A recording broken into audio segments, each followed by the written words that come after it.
All right, so and next, and our final presentation is with Steve Davini from Denver. And before you start, Steve, I want to make a comment that is probably to a lot of the people on this call, it may be a surprise that Denver is such a hub, and Colorado in general is such a hub for technology companies. We all know that the large players, people like HP and IBM and so forth, have been there for quite a while.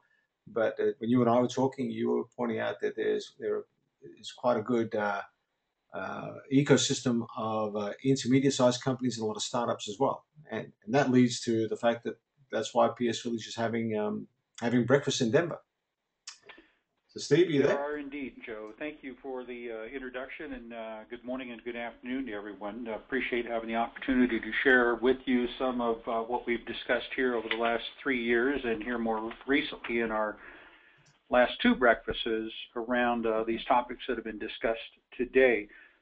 I'll reinforce some of the same kind of conclusions and suggestions that my peers at the other PSVillage chapters have, but share a few more thoughts here. One of the areas that we covered, which hasn't been discussed yet this morning, is the importance of, or the potential importance of, domain knowledge in hiring new staff, whether they're from other companies or new college graduates. How important and critical does it become for them or for you as their new employer to educate them on the domain that you're in? And a second aspect that we covered as well is, and in doing that, to what degree is it important for them to develop a passion for what you're doing in order to be successful in their position? My background has been in healthcare IT for more than 23 years, and there is a lot going on in healthcare IT, and if you're not familiar with it, it's difficult to come across with a degree of credibility if you're going to be a professional services person, particularly if you have visibility, client-facing visibility. So some of the things that have been suggested were to begin providing that education and projecting that knowledge during orientation. That can be both in what you educate them on, but also in what you begin to expose them to. Another strategy is, as well, is to leverage those less experienced people on internal projects where they may be less client-facing, but you can get them exposure not simply to your products and services, but to your industry and to why you do certain things in the way that you do. Also getting them exposure as well to what are the things in your industry that are driving it and in turn driving your company to do what you're doing. So there are various examples as well. You could have them working on an internal project where you may be working with a client, but you're just not upfront faced with them. You may be working on a remote hosted solution or implementing a best practices solution with your clients, as opposed to something that's more fully customized that requires a lot more client-facing experience. Another area, obviously, would be to provide some lunch and learn sessions on an ongoing basis to expose them to additional things that are going on, particularly in the industry. And the one that I've spent a lot of years in, there is a lot going on in healthcare IT. There are dozens of webinars every month, and if you can identify a few that are good for your staff to participate in, that's an easy way for them to spend an hour at lunchtime getting exposure to what's going on in your industry. The second area we discussed in that same kind of subject was, to what degree is it important for them to be able to develop a passion for what you are about? One of our members works for a company in professional services leadership role, and they develop software for insurance companies for use by insurance firms.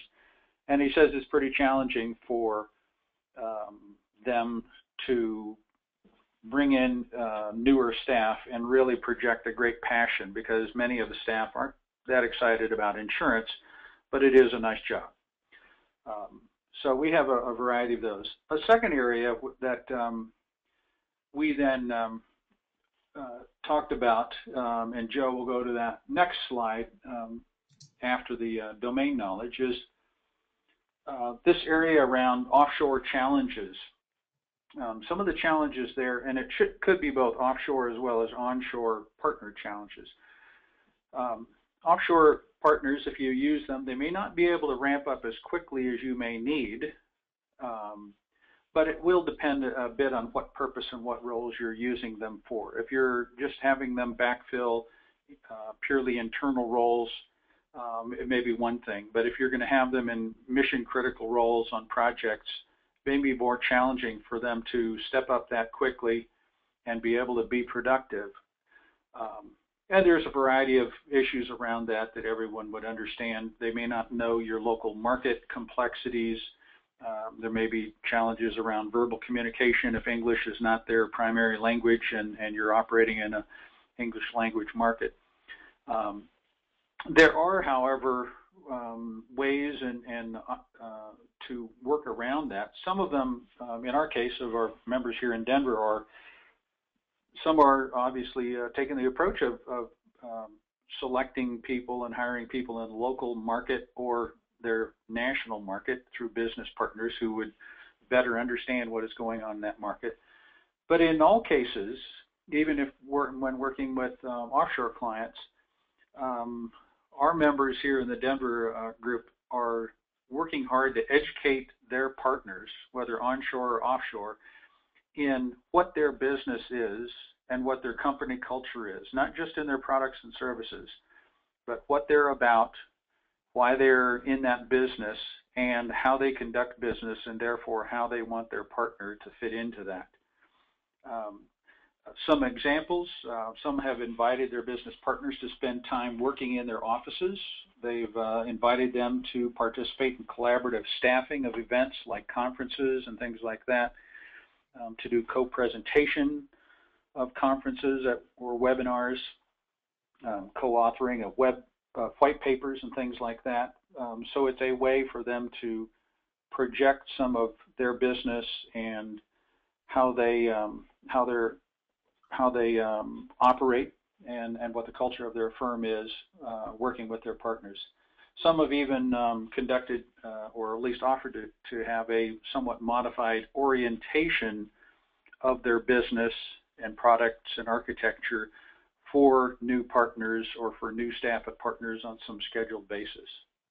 So just some ideas that were shared here. And then the third area that we covered was around oversupply.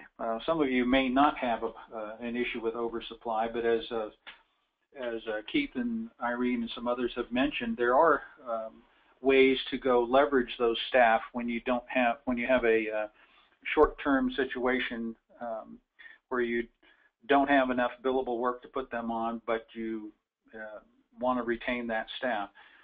And some of the areas that we identified here were things such as involving those staff in helping you develop or improve your project methodology. It may be on engaging in internal process improvement initiatives. Important to all was building additional IP where you harvest what has been learned from prior efforts but may not have been formalized. You may engage those people in proof of concept projects, which is a great way to leverage their skills on something. You may be doing that with a partner or a prospect, but you may also want to do that in terms of being able to have a demonstrable example of new capability or new service and leverage some of that resource to be able to help you in that effort. Of course, they can support some of your quality assurance efforts where your QA staff may not have enough cycles, or you have a time-sensitive QA effort that needs to be completed. And I think as well, what was mentioned was cross-training to other skills, or also further educating your staff on your overall business. For example, here's how we make money, or here's why we conduct business in this manner. One of my favorite examples from the healthcare IT world as part of orientation one of our staff members explained her experience in being diagnosed with breast cancer, what that experience was like for her as she encountered caregiver after caregiver that she had to repeat the same information to, because they didn't have a comprehensive, integrated set of information technology that ensured that information would be accessible to everyone. And the burden became hers to educate everybody she encountered, rather than being able to focus on the healing process. And that was the message behind why that company, why their focus was on delivering and building integrated information technology for healthcare. So it was a very powerful way to educate their staff on, here's why we're in business, and this is the importance of it.